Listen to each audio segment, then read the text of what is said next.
Let me get this straight. No signings in January when we needed players, but then you follow up with Hakim Ziyech in February, and now another player in March? Gabriel from Lille? Who is he? Yeah, let's get into it. It went into meltdown yesterday. Chelsea were close to announcing a £30 million centre-back, but who is he? So, Gabriel plays for Lille. He's a centre-half, he's a ball-playing centre-half, and he's very versatile. That's what every expert on Twitter's been telling me. So I decided I'm going to take a deep dive into who this guy is, and boom, this is what we got so far. Who is Gabriel, you ask? I asked myself that same question when it was tipped that 4 Premier League clubs wanted him. Leicester, Arsenal, Chelsea and Everton. And Chelsea apparently are going to win.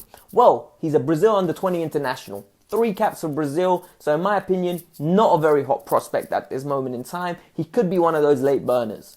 Additionally, he's played for Lille, Dinamo Zagreb, and Tatalios, if I'm not mistaken. I don't know how to pronounce that French team's name. He's only just broke into the Lille team for 1 year now and has played nearly 45 games. He was ever present in their Champions League squad and in their league finishes. But what kind of player is he? He's a ball-playing centre-half.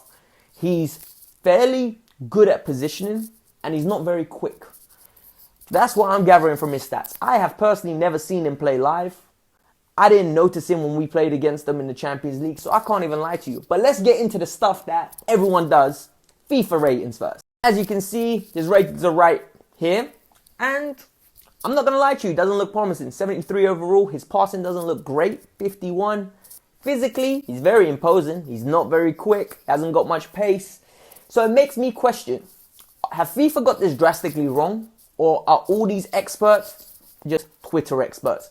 Because I don't see the correlation between what I'm reading about him and his FIFA rating. And FIFA doesn't get it that wrong on a regular basis. There usually is a lot of promise around the player and a lot of hype, and his rating usually reflects it. Look, I'm not saying we need to take everything from FIFA, but I think it's a good indicator. Now let's compare him on what he's achieved against French players last year. Let's be honest, if you tell me you're a connoisseur of French football, I won't believe you. But one thing we can do straight away is go and look at the stats. In this video, I'm going to cover the Sky Sports stats, the Who Scored stats, and the overall FIFA rating. And I covered some YouTube videos just to see what I gathered from this player. Are they the most accurate things to go off? Hell no, they're not. But I think it's fair to say that it gives you a good indication of what the player is like. I'm going to compare him against the 3 players that are the most likely to leave at centre-back for Chelsea: Zuma, Rudiger and Christensen. Tomori is an untouchable one in my opinion because of he came out the youth system, and you can tell Lampard rates him highly. Christensen came out the youth system, but he never gets the respect that a youth system player gets. That's the truth. So tune in, let's continue. So the stats here are provided by Sky Sports, and what do they tell me? He likes to pass forward. 24 games, 578 passes forward. Makes me think that this guy likes to be on the ball. He's Brazilian.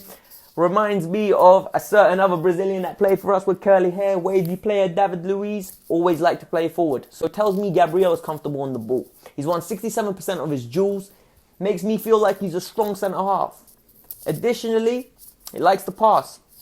What else can we gather from these stats? Not much, guys. It's very hard to gather a lot from these stats. So let's compare him to his counterparts in the French team. This telegraph right here highlights that he doesn't only pass the ball in his own half, because I know what you guys were saying. Oh, he's passing it sideways and backwards in his own half. These are passes forward in the opposition's half. He's up there with Thiago Silva. Thiago Silva is a very good ball-playing centre-half and doesn't get the respect that he deserves. He's been a phenomenal player, and Gabriel's up there with him for Lille. Bear that in mind. I understand it's the league. I'm not saying he's world class. I'm not saying he's a good player. I can't say that. I'm saying what the stats suggest. Stats suggest he's very comfortable on the ball, yet again. I hate to be the bearer of bad news, but when you compare the defensive stats, it doesn't look so good either. He's not better than Zuma at interception. He's not better than Christensen at interception. He's better than Rudiger. There's a lot of players better than Rudiger. Yet, clearances, he's on 3.3. Yes, 3.3 is good, but then Rudiger and Christensen are on 3.1. Plus, you need to take into consideration Zuma's mammothing over him with 4. All jokes aside, is this guy even going to be a great signing? Yes, he's got the highest rating on the Who Scored app out of all 4 of them. But you need to take into consideration, this guy plays in the French league.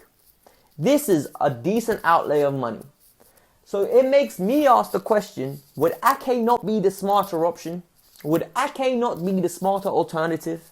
When you're going for a player of Ake's age, but he's not as good as Ake. It's clear to see. And this is another way of the board trying to roll things over our eyes. Deep dive into these stats. Just look at it. I used FIFA 20 rating. I gave you the Who Scored app. I gave you all the comparisons to Christensen, Zuma, and Rudiger. And did he come out on top? He really didn't. Does he look like a worthwhile signing for 35 million? No, because Nathan Ake is available for nearly that amount with a buyback clause. If you want a good centre half, go get that centre half that we know is good in this league. Why are you going for a player whose stats don't even measure up to our 3 other centre backs that we're trying to get out? In the French league, it's known as a farmers league for a reason. There's 1 or 2 good players that come out of that league. But for every those 1 or 2, you get terrible players that come out, and it's more money wasted. This is, in my opinion, Chelsea doing the same thing over and over again and not learning from their mistakes. Let's go for the cheaper alternative and fail miserably. Guys, look at these numbers and tell me what you think. I'm not telling you he's going to be a bad signing. No, I'm not. But I'm telling you the data suggests from 3 reputable sources, he's okay. He's a decent player, and it's the board trying to put wool over our eyes again. So I'm going to wait to see what he plays like. I hope this deal does not happen, in my opinion. I'd rather take the chance and miss out on him. If he turns out to be a great player, okay, pode. Sometimes it's good, sometimes it's shit. But I'm dead serious. I hope it doesn't happen. So guys, hit the like button. Tell me if you enjoyed the statistical analysis, and I'm out. Peace.